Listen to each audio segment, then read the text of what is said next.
ప్రపంచవ్యాప్తంగా 59 కోట్ల మంది, మన దేశంలో 9 కోట్ల మంది మధుమేహంతో బాధపడుతున్నారని ప్రపంచ ఆరోగ్య సంస్థ వెల్లడించింది. ప్రతి 7గురిలో ఒకరు డయాబెటిస్ తో బాధపడుతున్నారు. భవిష్యత్తులో ప్రతి 7గురిలో 4 అయ్యే అంచనా. డయాబెటిస్ మీద పూర్తి అవగాహన అందించి డయాబెటిస్ నుంచి తెలుగు ప్రజలను కాపాడే ప్రయత్నం చేస్తోంది సుమన్ టీవీ.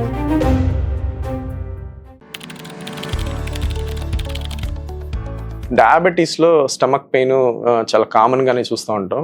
రీజన్స్ వచ్చేసరికి కొన్ని రకాలైన మెడికేషన్స్, డయాబెటిక్స్లో ఈ మెట్ఫార్మిన్ అనే మెడిసిన్, ఇప్పుడు కొత్తగా మనకి GLP-1 టాబ్లెట్స్, అంటే ఇప్పుడు డయాబెటీస్కి అలాగే వెయిట్ లాస్కి కూడా యూజ్ చేస్తూ ఉన్నారు.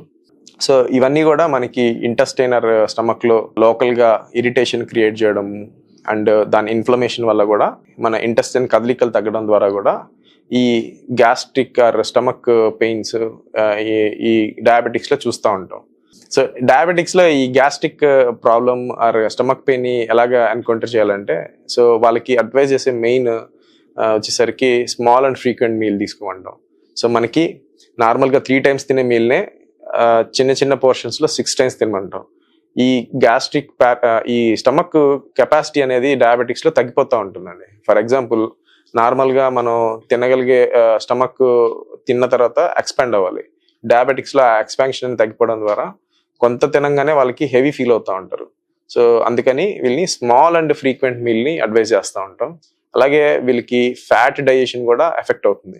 సో లో ఫ్యాట్ ఫుడ్స్ అండ్ లో ఫైబర్ ఫుడ్స్ని అడ్వైజ్ చేస్తూ ఉంటాం. లో ఫ్యాట్ అంటే మనకి ఈ బట్టరు, లేకపోతే బాగా నూనెలు, వేపుళ్ళు ఇట్లాంటివి తగ్గించడం. అలాగే మనకి ఈ ఫైబర్ కూడా గ్రాడ్యువల్గా ఇంప్రూవ్ చేసుకుంటూ వెళ్ళాలి. So all of a sudden మనం ఇంప్రూవ్ చేయకూడదు. సో జనరల్గా మనం మేల్స్లో వచ్చేసరికి 30 to 35 grams, ఫీమేల్స్లో ఒక 25 to 30 grams ఆఫ్ ఫైబర్ని అడ్వైజ్ చేస్తాం. మనం ప్రతిరోజు ఒక 10 grams ఫైబర్ తీసుకుంటే మనకి డయాబెటీస్ వచ్చే రిస్క్ ఆల్మోస్ట్ 50% తగ్గిపోతుంది.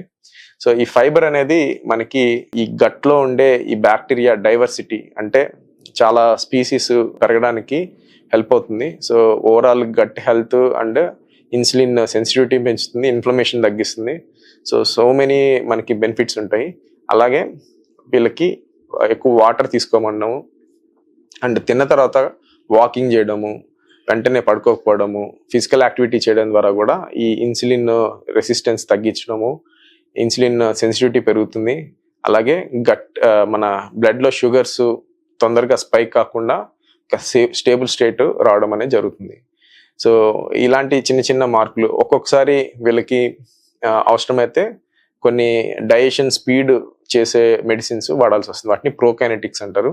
సో ఇలాంటి మెడికేషన్స్ ఆర్ చిన్న చిన్న pain medicines like paracetamol, antispasmodic medications లాంటివి అడ్వైజ్ చేస్తూ ఉంటాం. వీళ్ళల్లో ఇంకో ప్రధానంగా చూసేది బ్యాడ్ బ్యాక్టీరియా అని పెరుగుతూ ఉంటుంది. అలాంటి వాళ్ళకి ఒక short course of antibiotics advise చేస్తూ ఉంటాం. సో జనరల్గా ఈ గట్ సమస్యలు ఇవన్నీ కూడా డయాబెటిక్స్లో ఎక్కువ, ఎస్పెషలీ type 2 డయాబెటీస్ 10 years కంటే ఎక్కువ నెలల్లో ఈ సమస్య ఎక్కువ ఉంటుంది.